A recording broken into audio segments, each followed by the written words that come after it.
दोस्तों, क्या आपको पता है कि चांद पर इतनी ऑक्सीजन मौजूद है कि यहाँ पर करीब 800 करोड़ लोगों को 1 लाख सालों तक रखा जा सकता है, और वह भी बिल्कुल प्योर फॉर्म में बिना किसी दिक्कत के। ये डाटा मेरा नहीं है बल्कि एक रिसर्च का है। बस ये ऑक्सीजन चांद पर मौजूद पत्थरों में मौजूद है, और ऑक्सीजन को निकालने के लिए उन पत्थरों को पूरी तरह से पाउडर करना होगा, और इलेक्ट्रोलिसिस नाम की एक प्रोसेस की मदद से उस ऑक्सीजन को पूरी तरीके से निकालना होगा। दोस्तों, हम इंसान पृथ्वी को छोड़ने का सपना देख रहे हैं, क्योंकि पृथ्वी पर हमने कुछ ज्यादा ही प्रदूषण और पॉपुलेशन बढ़ा दी है। ये दोनों ही बढ़ने की वजह से हमारी पृथ्वी ऐसी बन गई है कि इस पर अब ज्यादा से ज्यादा इंसान नहीं रह सकते हैं। ऐसा माना जाता है कि 2150 आते आते हमारी पृथ्वी की पॉपुलेशन करीब 10 अरब हो जाएगी, और इतनी बड़ी पॉपुलेशन को इतने छोटे से लैंड में संभालना और साथ ही में इन सभी के लिए खेती करना और खाना उगाना काफी ज्यादा कठिन हो जाएगा, और फिर हमारी पृथ्वी पर पॉपुलेशन कुछ ज्यादा ही बढ़ने लगेगा और इसे कंट्रोल करना बिल्कुल नामुमकिन हो जाएगा। इसलिए नासा और बाकी सारी इंटरनेशनल स्पेस एजेंसी आज ही ऐसे मिशन पर लग गई है जिनसे हम दूसरे ग्रह पर जाने के लिए तैयारी कर पाए, क्योंकि एक ना एक दिन हमें ऐसा करना ही पड़ेगा, और अगर हम ऐसा नहीं करेंगे तो हमारी इंसानी सभ्यता यहीं पृथ्वी पर रहते हुए खत्म हो जाएगी। इसलिए पृथ्वी को छोड़कर किसी दूसरे ग्रह पर हम इंसानी सभ्यता को बसना ही होगा, अन्यथा एक ऐसा वक्त आएगा जब हमें पूरी तरीके से समाप्त होने से कोई नहीं रोक सकेगा और सब कुछ खत्म हो जाएगा। जब बात आती है किसी और ग्रह पर जाने की, तो सबसे पहले नाम आता है मंगल ग्रह का।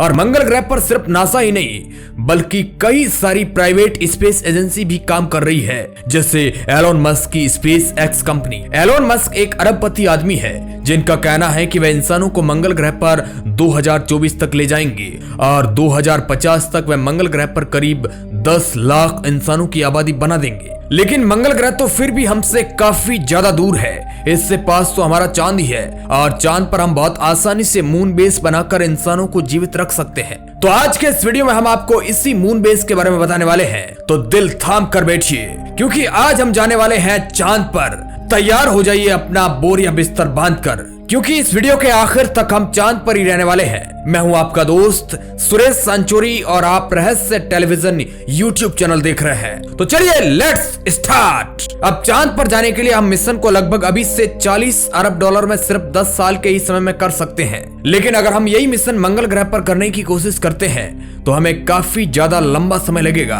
और उसमें रिस्क भी काफी ज्यादा इन्वॉल्व है, और उसके फेल होने के भी चांसेस काफी ज्यादा है, क्योंकि मंगल ग्रह की दूरी हमसे काफी ज्यादा दूर है। लेकिन चांद पर हम पहले भी जा चुके हैं, इसलिए इसकी थोड़ी बहुत मैकेनिज्म हम अच्छे से जानते हैं, और यहाँ पर सामान को लाना और ले जाना हमारे लिए थोड़ा आसान भी होगा।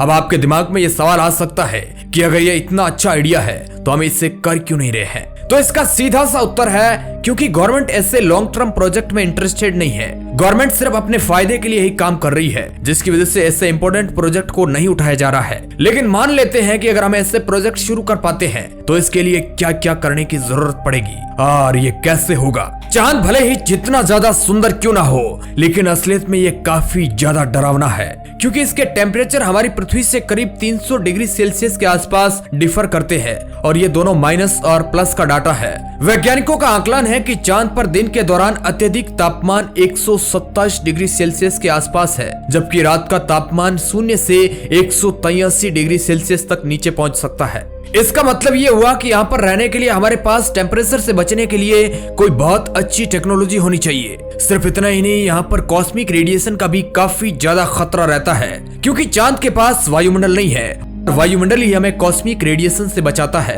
तो उसके लिए काफी सारी अलग अलग प्रॉब्लम्स को टैकल करना पड़ेगा। चांद को कॉलोनाइज करना काफी ज्यादा कठिन है, लेकिन हम इंसान ऐसी चीजों को करने में काफी ज्यादा अच्छे हैं, इसलिए हम लूनर मिशन को बहुत आसानी से पॉसिबल कर सकते हैं। अब चांद पर बेस बनाने के लिए सबसे पहले चीज जरूरी होती है वह है चांद को पूरी तरीके से मैपिंग करना, और इसके लिए पूरी सरफेस को अच्छे से एग्जामिन करना, जो कि हम बहुत पहले से ही कर रहे हैं। हमें चांद पर अच्छे से रिसर्च करते हुए करीब 60 साल हो चुके हैं, और एक बार तो हम चांद पर जा भी चुके हैं। इसका मतलब ये हुआ कि हमारे पास चांद से जुड़ी काफी ज्यादा जानकारी है। अब हमें लूनर मिशन को बनाने के लिए दूसरे प्रोसेस को एग्जीक्यूट करना होगा, जिसका मतलब ये है कि अब हमें यहाँ पर छोटे छोटे बेस भेजने होंगे, जो दरअसल छोटे छोटे घर होंगे जिनमें सोलर पैनल लगे होंगे, और ये सोलर पैनल सूर्य से आने वाली सारी एनर्जी को खींच लेंगे और इसी के जरिए चांद पर इलेक्ट्रिसिटी जनरेट की जाएगी, जिससे वहां पर रहने वाले वैज्ञानिक अपनी डेली की न्यूज और रिसर्च को पूरा कर सके। चांद का एक दिन करीब हमारी पृथ्वी के 29 दिनों के बराबर होता है, यानी वहां पर 14 दिन तक रात और 14 दिन तक दिन रहता है। इसका मतलब ये हुआ कि इन साइंटिस्ट को 2 जगहों पर अपने घर बनाने होंगे, जिस वजह से जैसे ही एक जगह पर रात होती है वह दूसरी जगह पर शिफ्ट हो जाए और वहां पर जाकर रहने लगे। चांद पर बर्फ के रूप में पानी भी मौजूद है और इस पानी को पिघलाकर बहुत आसानी से डेली काम के लिए यूज किया जा सकता है। और अगर इसी पानी को अच्छे से प्यूरिफाई करके निकाला जाए तो इस पानी को पेड़ पौधों के लिए यूज किया जा सकता है। अगर आपको नहीं पता है तो बता दें कि नासा इंटरनेशनल स्पेस स्टेशन में थोड़े बहुत पेड़ पौधे उगा भी चुका है। इसका मतलब ये हुआ कि अंतरिक्ष में पेड़ पौधे उगाना पॉसिबल है। चांद पर जाने के लिए हमें सिर्फ इतना ही नहीं करना होगा, बल्कि इस प्रोसेस को सेल्फ सफिशिएंट बनाना होगा। अब तक हम जितनी भी एनर्जी यूज कर रहे थे वह हम पृथ्वी से ही ले रहे थे, लेकिन अब चांद पर बसने के बाद हम चांद के सरफेस से भी काफी सारी एनर्जी को निकालना चालू कर देंगे। और यहाँ पर जितने भी मटेरियल मौजूद है जैसे सोना, टाइटेनियम और हीलियम-3 से हम निकाल कर अपने काम में लाने लगेंगे। सबसे जरूरी चीज जो चांद पर मौजूद है वह है हीलियम-3, जो कि एक तरह का एलिमेंट आइसोटोप है और ये न्यूक्लियर फ्यूजन रिएक्शन में यूज किया जा सकता है, यानी एक ऐसे प्रोसेस में जिसमें बहुत भारी मात्रा में एनर्जी निकलती है। चाइना का एक ऐसा मिशन जो इस चीज पर टारगेट भी कर रहा है कि वह चांद से हीलियम-3 को पृथ्वी पर लेकर आए और उससे न्यूक्लियर एनर्जी बनाने में इस्तेमाल करे, जो कि आगे चलकर बाकी सारे स्पेस मिशन में काम आ सकती है और बहुत आसानी से पृथ्वी की एनर्जी नीड को पूरा कर सकती है। अब ये सुनने में काफी ज्यादा आसान लगता है, लेकिन हीलियम-3 को अलग करने के लिए काफी सारे इंस्ट्रूमेंट की जरूरत होगी जिन्हें चांद पर भेजना होगा, और उन्हें चांद पर भेजने के लिए उन्हें इतना ज्यादा हल्का बनाना पड़ेगा कि वह कम से कम फ्यूल में वहां तक पहुंच पाए, जिससे कम से कम पैसे लगे, क्योंकि गवर्नमेंट ऐसे प्रोजेक्ट को करने के लिए बहुत मुश्किल से ही स्वीकृति देती है, क्योंकि भैया पैसा बहुत ज्यादा खर्च होता है। इसके अलावा हमें चांद पर 3D प्रिंटर्स को सेटअप करना होगा, यानी ऐसे प्रिंटर्स जो 3D मटेरियल्स बना सके, जैसे घर और अलग अलग बेस, यानी कि सारा काम इंसानों को भी ना करना पड़े